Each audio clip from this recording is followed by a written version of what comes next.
You can quote scripture, sing worship songs, post about Jesus every day. Crazy part, most people don't even realize it's happening. Today, I'm exposing the one thing that's destroying your spiritual strength and how to rip it out before it costs you everything. I work with high-level believers and I keep seeing the same pattern. Spiritual burnout disguised as busyness. It's not a knowledge problem. It's not even a passion problem. It's a slow leak, and it's draining your strength till you crash. But a few years ago, I was in a similar position where I had 2 jobs. I was helping 2 different ministries, plus I was going to college full time.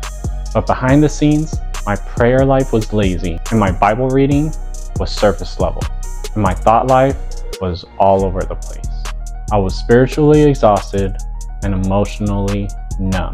I was pretending I was fine because I was doing things for God, right? The one thing that was destroying my spiritual strength that eat away at my soul. Not sin explosions, sin erosions. I'd say, oh, just one more episode if I was binge watching Netflix. Or I'll catch up with God tomorrow. Giving myself an excuse for sitting down and doing nothing. So what are these warning signs of compromise? Well, here are 3 big ones, starting with the loss of conviction. You stop feeling bothered by things that used to burden you, the things that you would pray for God to move in other people, or even yourself. You start being okay with being around it, to the point where you're okay doing it yourself. Number 2, the loss of discipline. You wake up in the morning and you just react to however it is you feel. That term, oh, I just woke up on the wrong side of the bed this morning. That's a cop-out. You're the one that has full control of how your day is gonna go. Or one little thing that goes wrong, the rest of your day is messed up. And then number 3, the loss of hunger. You stop desiring God as much. You don't want to read your word.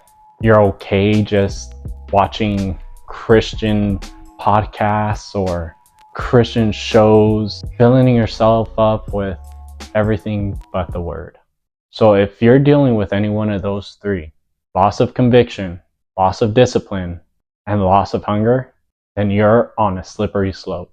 But that's why you found this video. God is still calling you. God still wants you to put Him as number 1 in your life. The conviction you're feeling right now is God's mercy on you.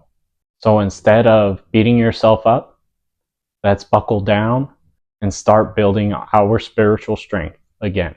Step 1, ruthlessly cut out the compromises. Identify all the small leaks in your spiritual walk, in your life.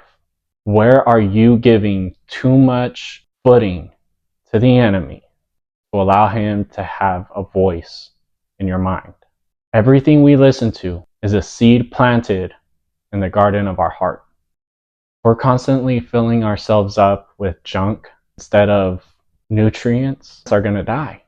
Or let's break it down like this. For those of us that are more physically active, we've trained for events, we're not going to feed ourselves junk food if we're training for an athletic event. We want to fill ourselves up with good, nutritious food that will give us the energy we need to be able to perform.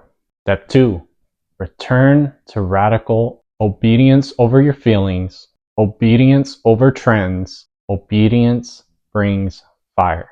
God desires obedience over your sacrifice. He would rather you listen to Him than you give Him your house, your car, all your money. Whatever He's calling you to do it.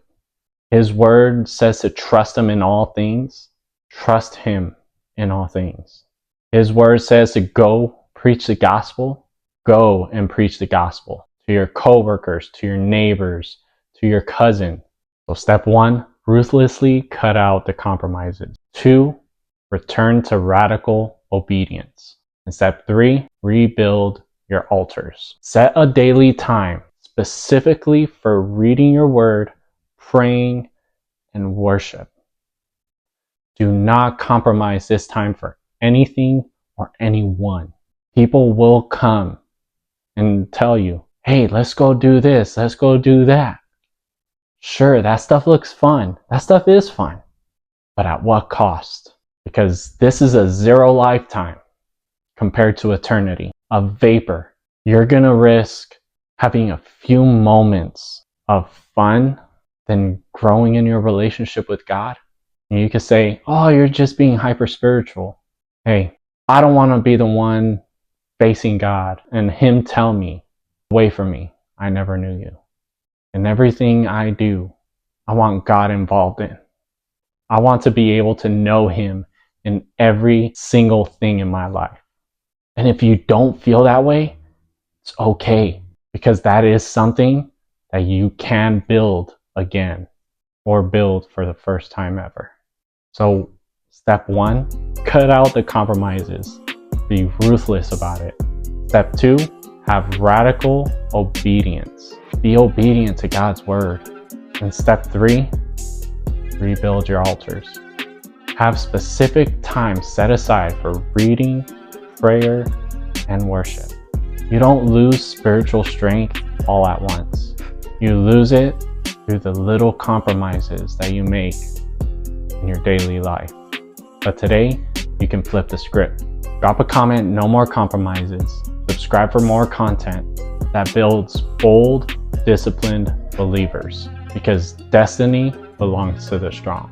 Make sure you like and subscribe and share this with a brother who needs it. And make sure you check the description for other opportunities to work one-on-one in building discipline together or helping support the channel.